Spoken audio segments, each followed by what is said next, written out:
St. John? Like, what was the inspiration behind this character? Well, a few things. He's broken. So you saw from a couple of trailers that we've released that he's lost someone and it's scarred him in a way. And it's like Jeff would like to say, everybody loses people, in these kinds of end of the world scenarios. So what's particular about Deacon though is that he was an ex-member of an outlaw motorcycle club. And therefore, he has a love of the open road. He has a love of motorcycles. Yeah. There's a sense of brotherhood, and you can see that here in these scenes with him and his best friend, Boozer. And so it was that combination that really sort of drew us to this particular character. Right, we're going to continue to learn about him as you're playing the game, correct? About him and his backstory and why he is the way he is. I mean, the bike is very important, right, as well? Yeah, we almost consider the bike to be another character. Yeah. Because you only get one, and you're constantly upgrading it. You're constantly trying to repair it. You need to keep it refueled, and if you lose it, you got to go find it, and you can't whistle for a new one. So, right? Like a horse. Yeah, the refueling mechanic is a huge game design choice. I really, really like that. Can you talk more about how important it's going to be to be able to find fuel? Sorry. So the refueling mechanic, and actually, you have to find gas to keep your bike going. It's a mechanic we haven't really seen done to this extent before. Can you talk more about that and how it changes the gameplay? Well, like in this demo, one of the things that Jeff's taking the run and gun approach. So we like to call it sandbox combat. So basically what you can do is you can run and gun, you can stealth your way through, and your goal here is to get and find a bike part, right? So you're here actually for kind of a trivial reason. You've risked your friend's life to come and get a part for your bike. And so that shows a little bit about Deacon's character. But then as you watch Jeff play through this wide linear sequence, he can play it 100 different ways. And if you watch other people play, you'll see that, okay, they didn't take this route. They didn't stop and check the trunk of this police car. And those are kind of like our treasure chests throughout the world. So you're always on the lookout for those because that's how you're going to find ammo and health kits.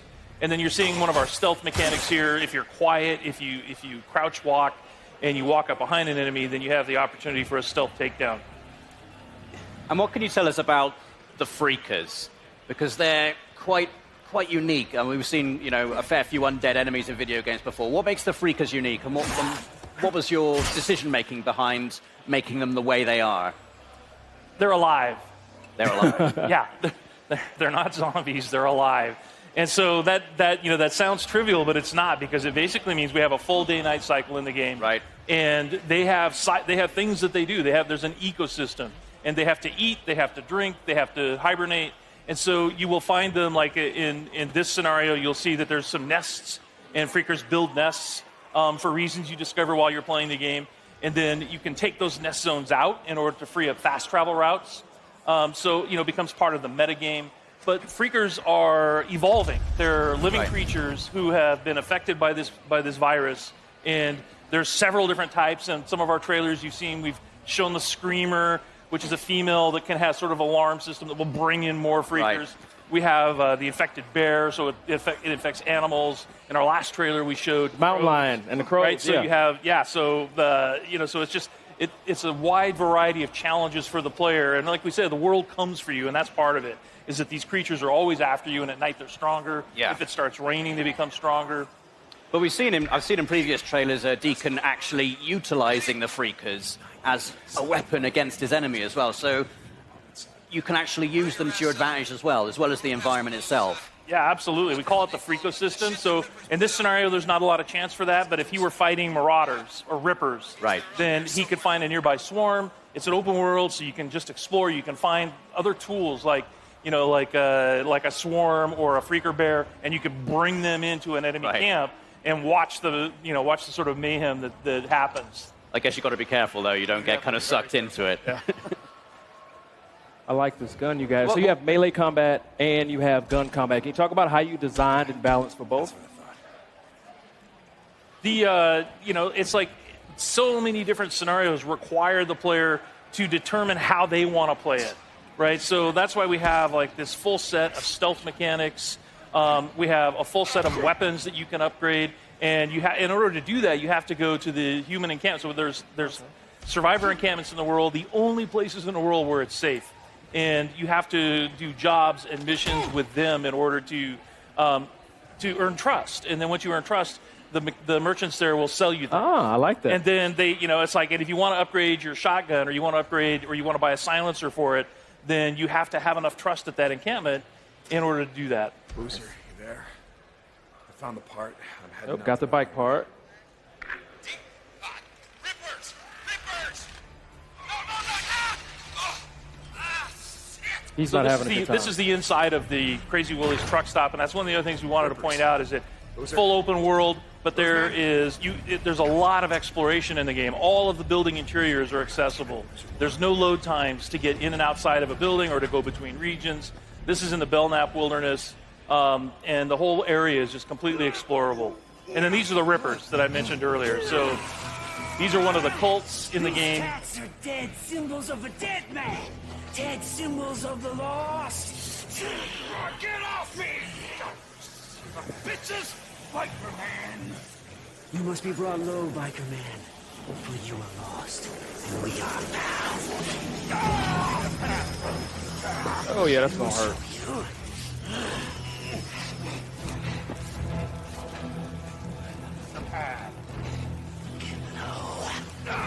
Get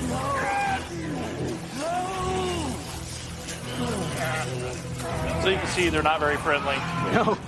You've talked about having freedom in terms of how you approach missions. So you can approach them stealthily. You can go in all guns blazing if you want to. What kind of freedom do you have in terms of the mission structure, in terms of the story? Do you get to make story choices in the game, or is it like sort of like a linear narrative path you're going to be taking?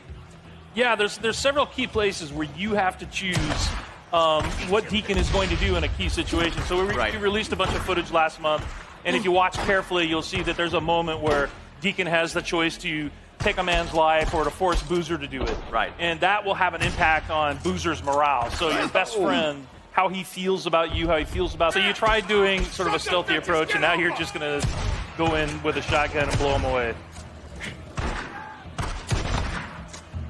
Look at that headshot. Or baseball bat, that works. Yeah. Can you tell us anything about what has happened in the world? Why are we in this post-apocalyptic situation? Like, are you able to reveal, like, kind of what has happened, what has led to this transition? Yeah, it's one of those things that we really want the player to sort of learn as they go. So there are answers, right? But you have to explore. There's a, we've introduced this group called NERO, which is our National Emergency Response Organization. They're out in the world. They have these MMUs that you're trying to break into in order to get medical supplies. They're part of the story.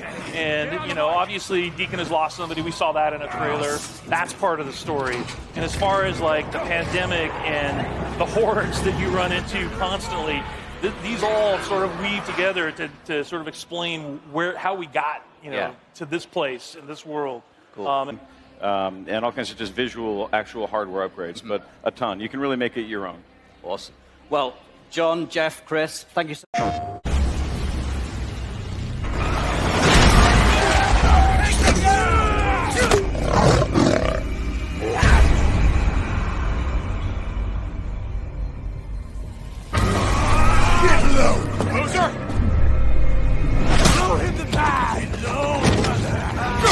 You or Boozer have a run-in with RIP the last couple of days? Why? One of my men escaped a Ripper camp, got tortured, like they always do. But this time they kept asking me if you knew about it.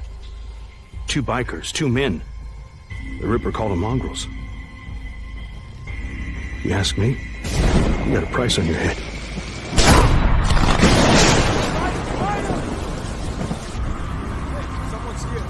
You know, same as me. Anything that happens here is far better than what's going on out there. Get off!